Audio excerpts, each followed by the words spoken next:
اور آج ہم اپنی زندگیوں میں تلاش کر کے دیکھیں کہ ہم کتنی محبت اللہ کے رسول یا ان کی سنتوں سے کر رہے ہیں. ہم اپنے گریبانوں میں جھانکیں اور دیکھیں اور تلاش کریں. معلوم ہے آپ کو بڑا دلچسپ واقعہ سنانے جا رہا ہوں اور سنیے گا. اللہ کے رسول اس دنیا سے رخصت ہو چکے ہیں.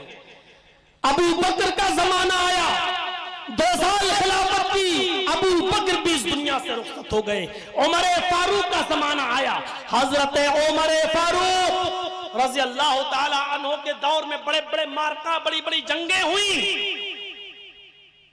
بہت سے علاقے فتح کر لیے گئے, لیکن بڑا مشکل تھا کسرا کو فتح کرنا.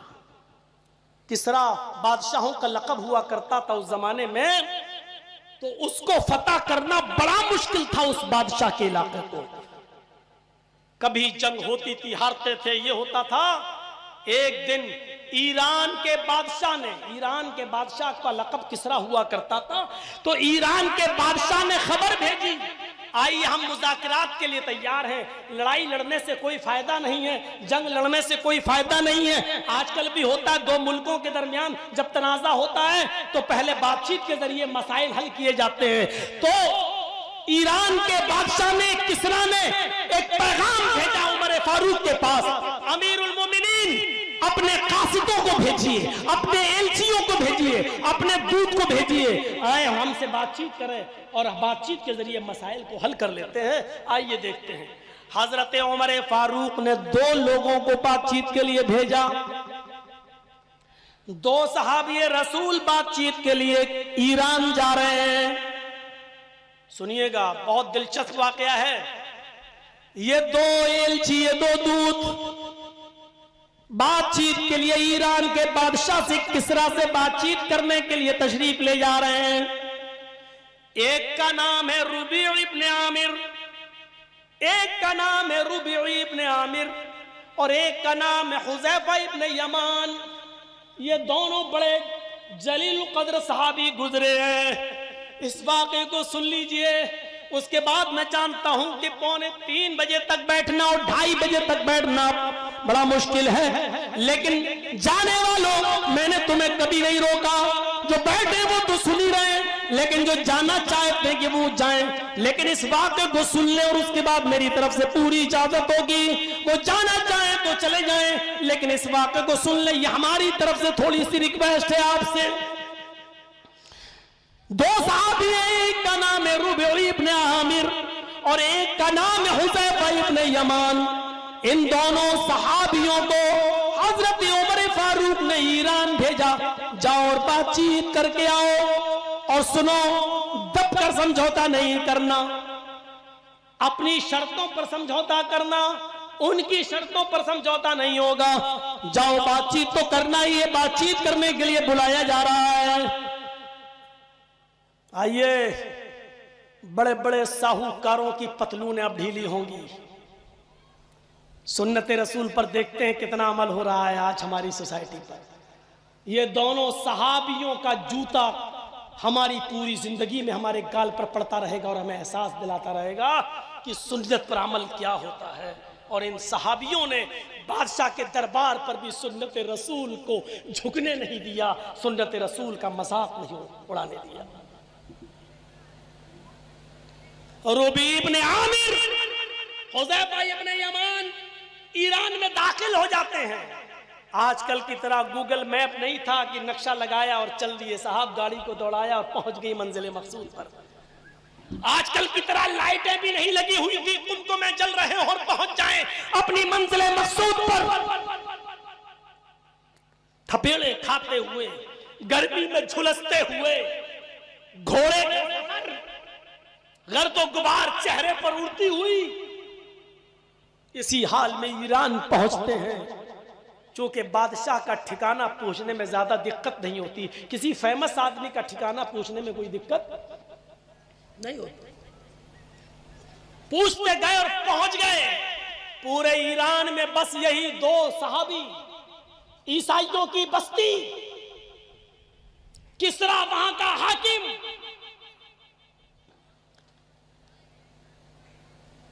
جیسے ہی کسرا کے دربار میں پہنچتے ہیں دروازے پر گارڈ کھڑا ہوا ہے، درباری کھڑا ہوا ہے، ان دونوں کو اندر جانے سے روکتا ہے۔ کون ہو؟ ان دونوں نے جواب دیا، میں حضرت عمر فاروق کا بھیجا ہوا دودھ ہوں، ایلچی ہوں، قاصد ہوں۔ آپ کے بادشاہ نے ہمیں مذاکرات کے لیے، بات چیت کے لیے بلایا ہے، ہم بات چیت کے ذریعے مسائل کو حل کرنے آئے ہیں۔